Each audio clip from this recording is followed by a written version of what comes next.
Networking and marketing made simple is for you, the business owner that has a product, service, or message that you truly believe in.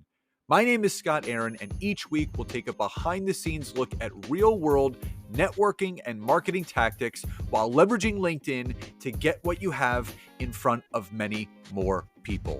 Thanks for spending time with me, and let's get started.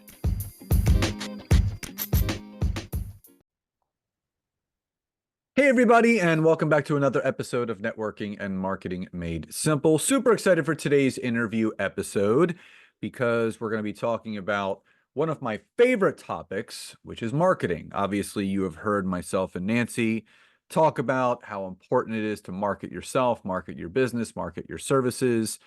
And who I have for you all today specializes in people that have SaaS products or SaaS businesses, but also those that are in B2B services. And the fact is that whether you're in B2B or B2C, I always tell people it's all H to H. It's human to human connecting, and being able to market yourself properly is going to bridge that gap between people that don't know you so you can get them to know you so you can obviously grow your business. So, Sarah Block, welcome to today's episode.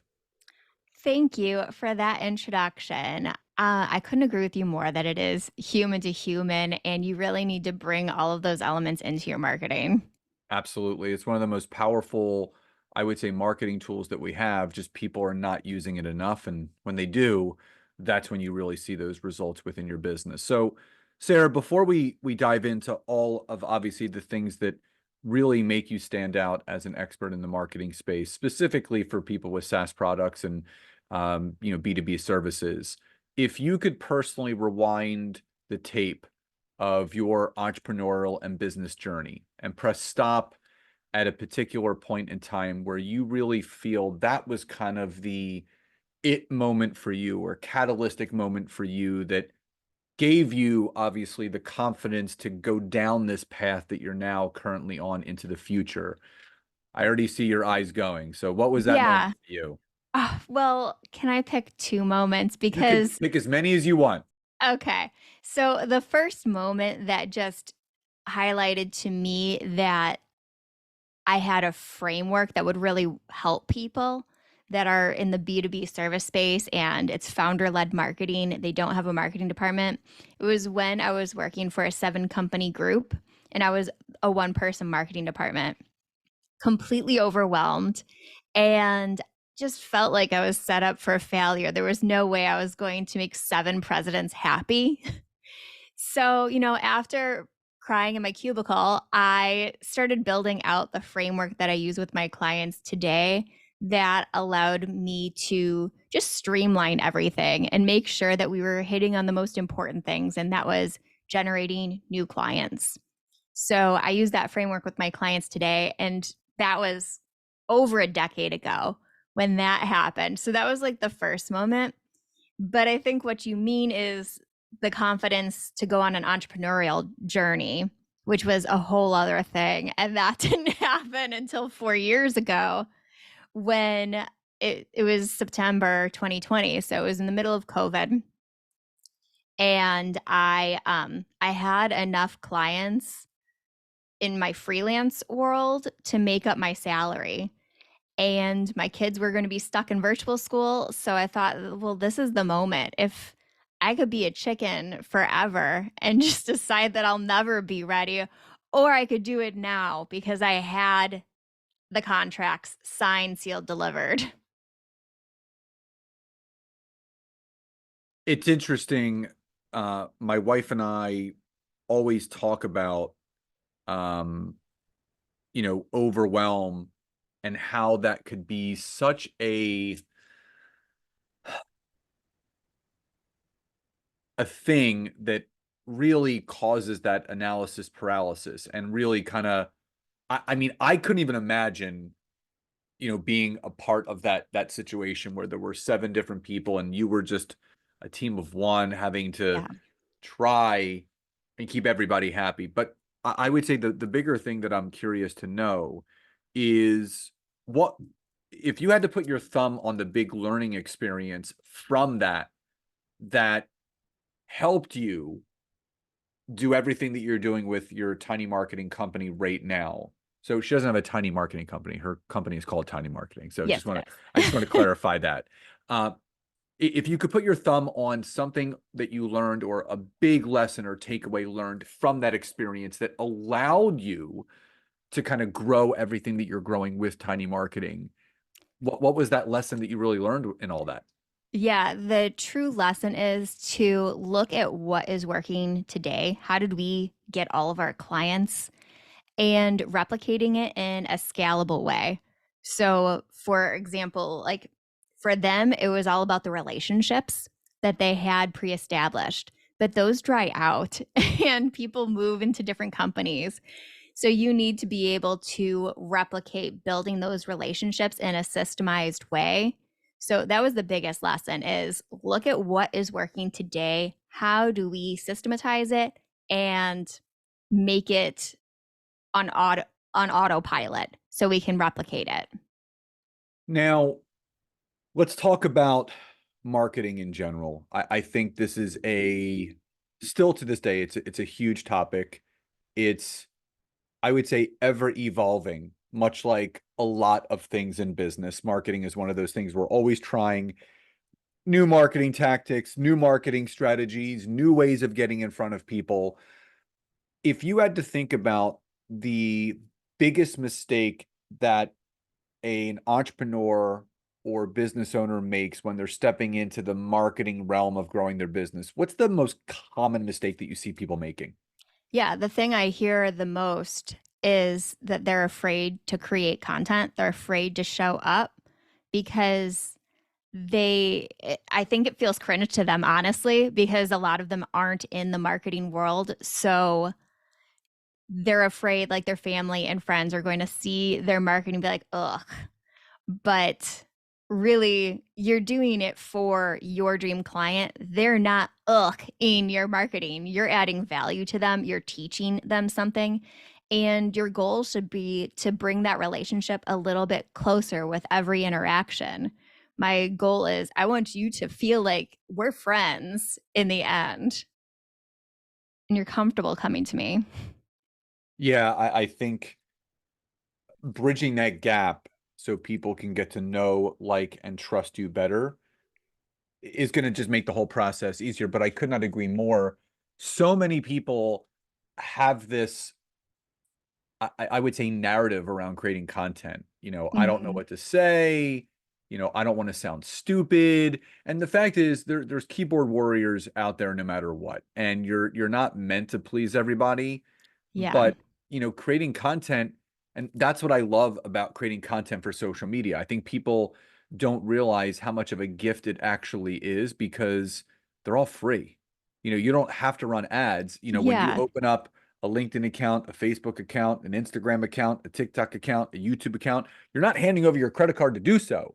You're just clicking the abide by the user agreement of the platforms, and then you could start creating content. So the fact of the matter is that it's never been easier to market yourself. But yet, truly. but yet people are still afraid of it. Why do you think people are so afraid of creating content and putting themselves out there? But contradictive to that, Sarah, they want to grow their business, but yet Yeah. when we're suggesting to these people what they need to do to grow their business, which is marketing themselves through their content, why are they still so afraid? A lot of people are afraid of being disliked. And the fact that your content should repel some people, it should both attract and repel, scares them because they want everyone to like you. But if everyone liked you, you're bland and you're just going to blend in with everyone else. You need to showcase your personality, your opinions, your thought leadership, as well as teaching that knowledge level that will get people to have those little wins within your content and want to reach out to you. Not everyone likes me, and that's No, okay.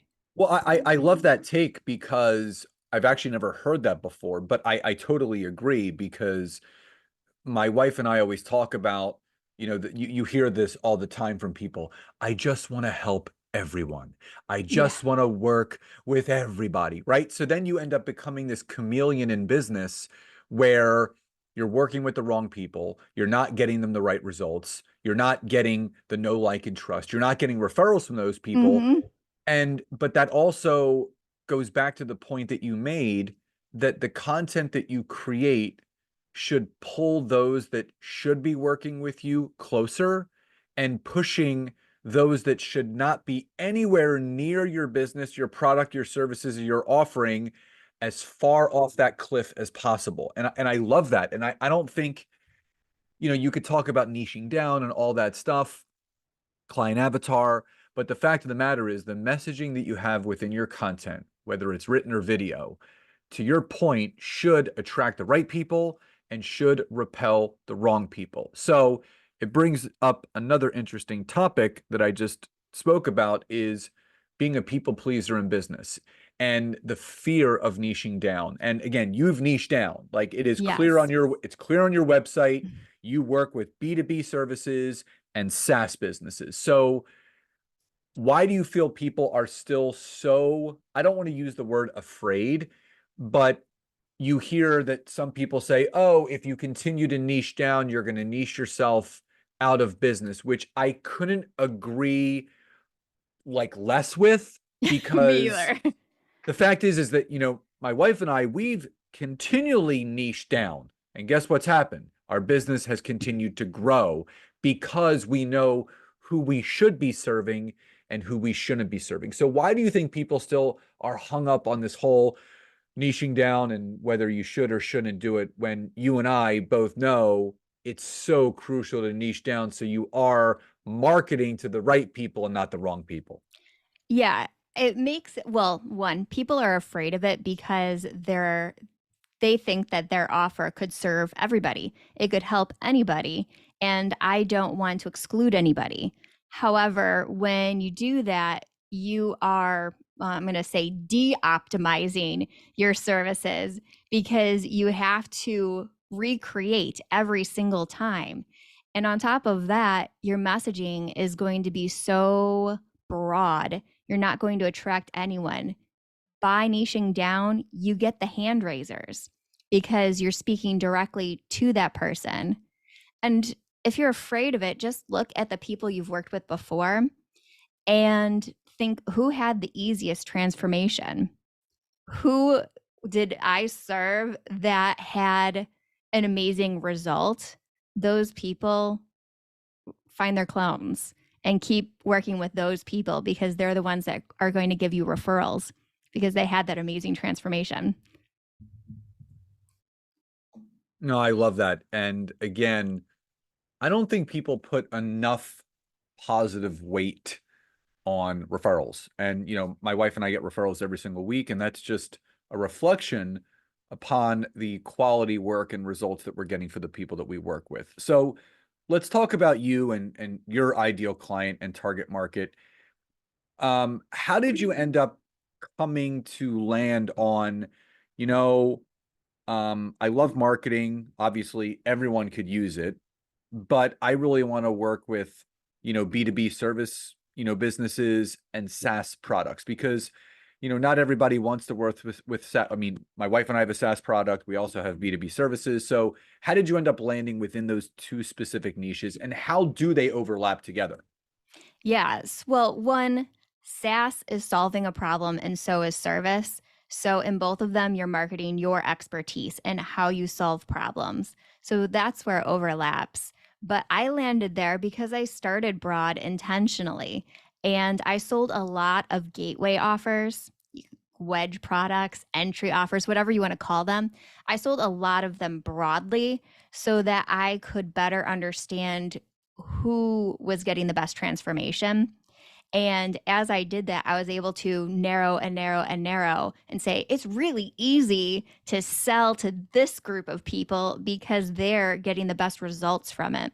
And then I started to tweak my framework so it would work exactly with those people. And I know that it works because I've witnessed it so many times. I had the testimonials and the customer stories to back it up. So it became easier and easier to sell the more niche I got.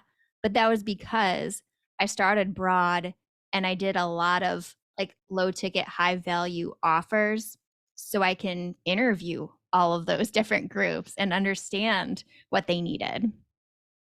No, I love that. So if you, for the people that are listening to this podcast, Sarah, that are in B2B services or in, have a SaaS product, are there specific B2B services that you like to work with more than others? And the same thing with SaaS products, because again, there's such a wide array of Mhm. B2B services that can be provided, and again, SaaS products. So have you found certain B2B services or SaaS products having an easier time or more streamlined approach to your marketing approach than others?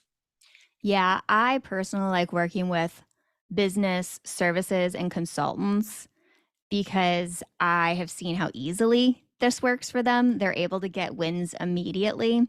So that's my favorite. So they're like fractional C suite people, fractional ops, finance, or consultants. Those like I can get you to a full sales pipeline easily. And then as far as SaaS is concerned, as long as they're selling to a business and within that like C-suite framework where you're looking at ops, finance, HR, that kind of thing, I can sell those easy too. So looking into the future, obviously, AI has become huge, and there's a lot of people that have leaned away from it. There's a lot of people that have leaned into it. We're more of the leaning into pivots and newer things, because I would rather be in the know than talking negatively against something that obviously is here to stay and not going anywhere. When we talk about marketing, that is also a hugely ever evolving thing within business, just like sales and lead gen and client acquisition and SEO. What are some of the newer marketing strategies that you see working currently?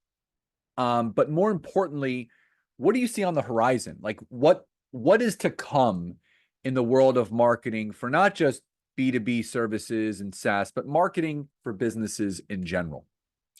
Yeah, one of the things that I'm seeing that's big this year is low ticket offers are huge to get people in the door. And it's working for SaaS or service where you like a SaaS might have like a low ticket digital offer or a challenge, some sort of thing that will pull people into their world. While service might have like the gateway offers that I was talking about, but having that low ticket entryway to pull people into your world and experience what it's like to work with you, that's really huge right now. I'm also seeing a ton of all access memberships or everything pages where you, for like an annual fee, they get access to all of the master classes that you've created, all of the digital products all in one place. So those are two big trends that I'm seeing offer wise. And then as far as marketing, I, because of AI probably and COVID, like that whole combination of depersonalization that happened with those two things, that the more human side of marketing is emerging big in the last couple of years, where like in-person events, networking events, it's all classic marketing, but it's really big right now because it feels so marketing feels so inhuman right now with AI doing a lot of the copywriting that live video and events are huge because you see the human in it is the people who are stumbling over their words and facial expressions. Yeah, I think it's something, no matter, I just go back because I was in traditional brick and mortar business ownership from 1998 to 2016, as well as, I started an online business in 2013. But just going back to the way that we used to have to do marketing back then, like if you had a business website in the late 90s, you were like way ahead of the game. Most like that was just very uncommon for people to have, right? And then we talk about, I used to hand out flyers when people would walk by the gym. We used to do postcard mailers. We used to take out ads in local magazines and papers. And the way that we can market ourselves now, it's just so abundant. And if you think about how many people are online and, the reach that we have, and I'll also say this is that it's not about the quantity of people that you market to, it's the quality of the people that you Hmm. market with. And there's a big difference between marketing to and marketing with. Seth Godin talks about this all the time. You want to market with people. So it's understanding their pain points, their areas of struggle, to something that you talked about earlier, like what are those polarizing things in a positive way that you can say, the gaps, the holes, the bottlenecks, the pain points that they have that is going to bring them closer. So as we start to wind down, Sarah, if someone was to ask you as far as, tinymarketing.com and obviously everything that you're doing within how you're helping B2B services and SaaS products, if someone was to ask you what makes Sarah different from other people in the space that you're in, how would you answer that? I would say that I'm not trying to get you to build a team. I'm not trying to get you to hire outside contractors or create a giant budget for an agency. I build marketing strategies and systems that will work if you want to stay founder led or if you just want to add on a VA. It becomes really systematized and easy, and it builds in business development in every step. So you're building those relationships, you're getting more referrals, and you're getting more in front of more eyes because you're borrowing other people's audiences. I love that. My wife and I feel the same way. Yes, we've scaled our company significantly over the last number of years, but it was just her and I. Now we have a full-time COO, but that's 7 years later. So, Yeah.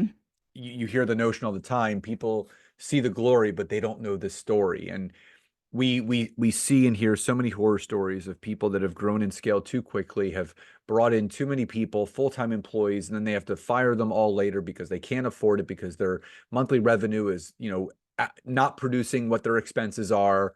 So I am totally, totally with you on all of that.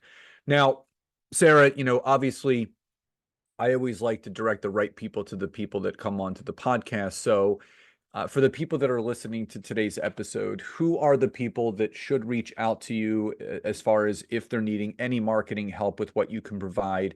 And second to that, I know that you have some things coming up. So why don't you tell the audience after that a little bit about what you have going on and how they can find out more about it? Yeah. So I am mainly working with business service providers and consultants to help them build lean marketing engines and then all of the systems. So they're really easy to replicate and continue building your sales pipeline. So those are the people that I'm working with. You can go to sarahnoelblock.com, my name, to find everything. And right now, actually, after this call, I am doing a gateway offer masterclass for a group of people. And then we're doing a challenge. So you get trainings to be able to launch and sell your gateway offer over 10 days.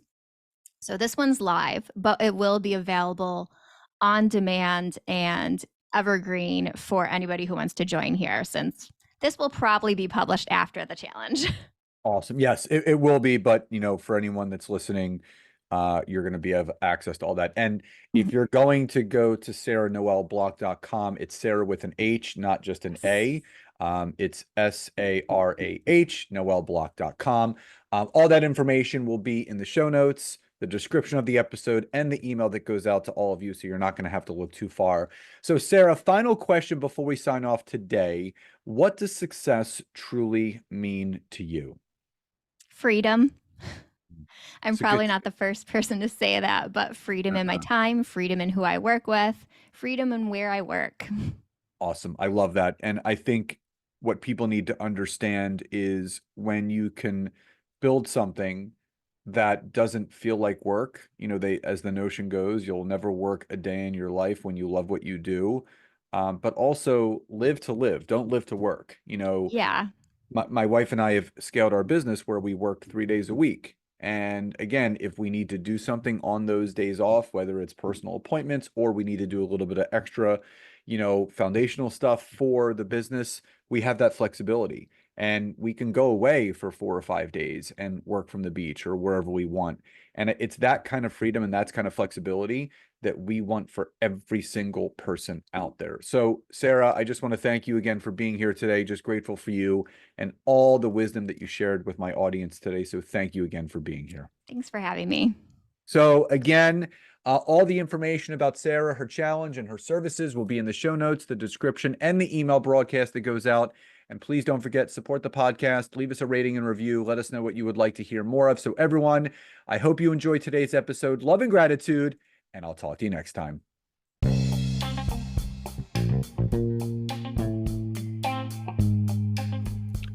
Thank you so much for checking out today's episode. If you could, please support this podcast by hopping over to Apple Podcasts, Google Podcasts, Spotify, or any place that you're listening to this. Leave us a rating and review. Let us know what you loved most and what you would like to hear more of. But also, if you would like to learn how to take your business to the next level, whether it's using LinkedIn or working directly with myself and Nancy in our intimate group coaching programs, you can head over to www.thetimetogrow.com or scottaaron.net to learn more. Thank you again for your support, love, and gratitude, and I'll talk to you soon.